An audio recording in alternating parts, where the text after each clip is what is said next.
लिखित संविधान सर्वप्रथमे केउठारे कार्यकारी हैला? ए भारत, बी युक्तराष्ट्र अमेरिका, सी जापान, डी चीन। उत्तर होइछि बी युक्तराष्ट्र अमेरिका। भारत रे लिखित संविधान केबे कार्यकारी हैला? ए 26 नवेम्बर 1949, बी 14 अगस्त 1947, सी 26 जनवरी 1950, डी 15 अगस्त 1947। उत्तर होइछि सी 26 जनवरी 1950। भारत संविधान रो केउ धारा रे संविधान संशोधन प्रणाली वर्णित होइछि? ए 395 धारा, बी 368 धारा, सी 360 धारा, डी 370 धारा। उत्तर होइछि बी 368 धारा।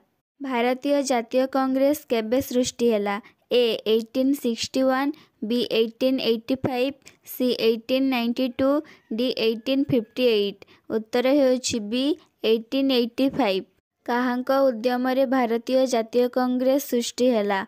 ए Umesh Chandra Banerjee, B Allan Octavian Hume, C Montagu Chelmsford, D lord Mountbatten.